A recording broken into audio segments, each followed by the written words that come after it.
Based on purely logical terms, it's very difficult for the human mind to distinguish between something which is kosher and something which isn't kosher. There are many foods which may not be kosher, which may be very good for us in terms of our health. There may be some things which are kosher, which are not necessarily the healthiest foods for us. Kosher is not about health, it's about something else.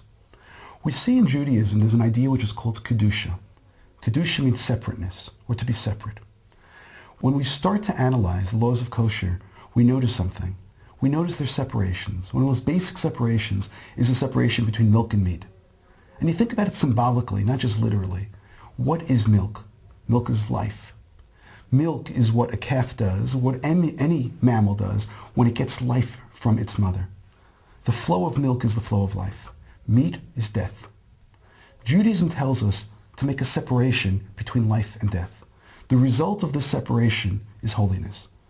Personally, I find it fascinating that when one looks at all the kosher animals, no kosher animals are carnivorous.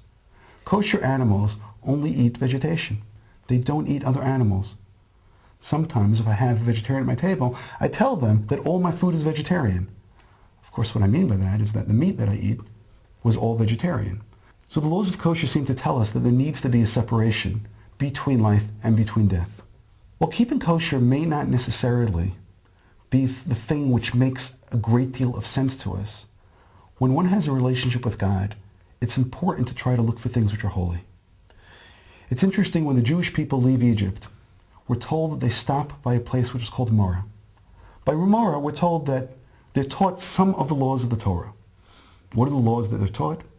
They're taught Shabbos, they're taught honoring the parents, and they're taught the idea of the red heifer. If you analyze these three things, you'll find something interesting. Of all the commandments between man and man, the one that makes the most sense is to honor one's parents. Our parents gave us so much, we need to honor them. Of all the laws between man and God, the law which makes the most sense is Shabbos. Shabbos is a gift from God. It makes logical sense for man to rest once a week. God gives us 7 days, takes one back. But the red heifer? What kind of logic does this make?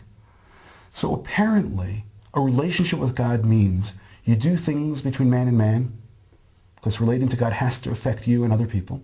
You do things between you and God, but you also do things which you don't necessarily understand. That's what keeping kosher is. And I find very often when I explain this to my students that a relationship is not just doing things which are convenient for you. You do things because it's going to create holiness. You do things that's going to help the relationship. That's the highest possible level.